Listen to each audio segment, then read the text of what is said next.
Club.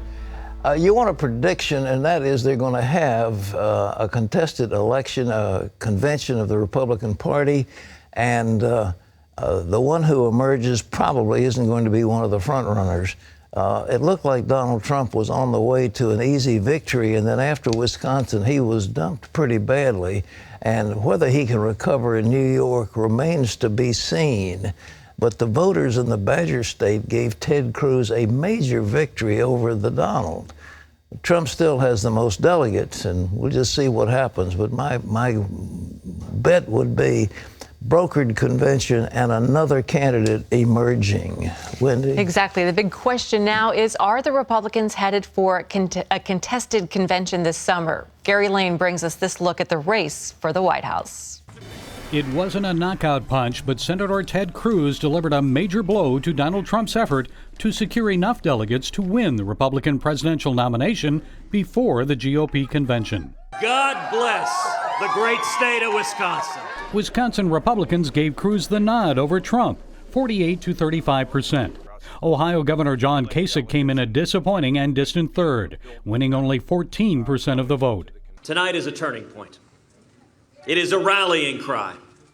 It is a call from the hardworking men and women of Wisconsin to the people of America. We have a choice, a real choice. Cruz said he is truly unifying the Republican Party.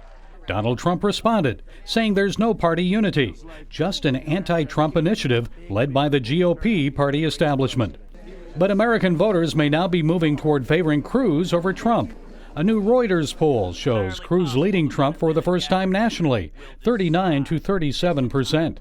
And he'll still need to win 1,237 delegates to get the nomination. After Wisconsin, Trump has 740 delegates, Cruz 514, and Kasich only 143.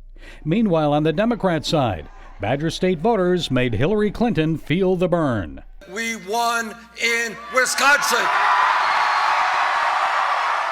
Vermont Democratic Socialist Senator Bernie Sanders decisively beat Clinton by 10 points, with almost 57% of the vote to her 43%. We have now won 7 out of 8 of the last caucuses and primaries. But Sanders still needs to win about 67% of the remaining delegates to secure the Democratic presidential nomination. 2,383 are needed.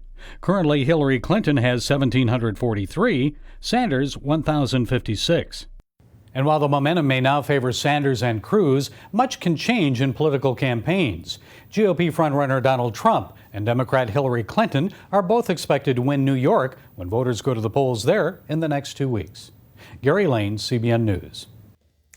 You know, there was an article, I believe, in the Wall Street Journal today or in the New York Times about the people who we have selected for our president.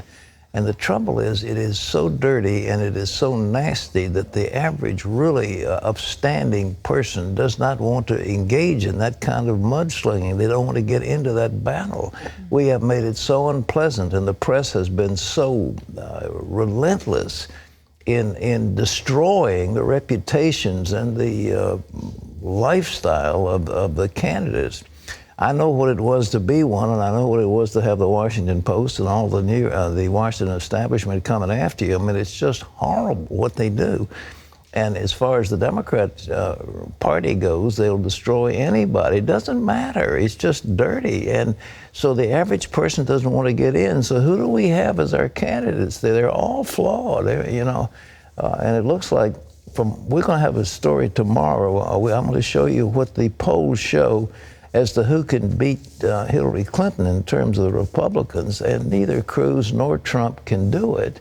And as far as Bernie Sanders, he's a way out socialist, and are the Democrats going to be happy with that? And then their leader is under FBI scrutiny and the possibility of an indictment. I mean, this is not a pleasant situation to be in for the greatest nation on earth.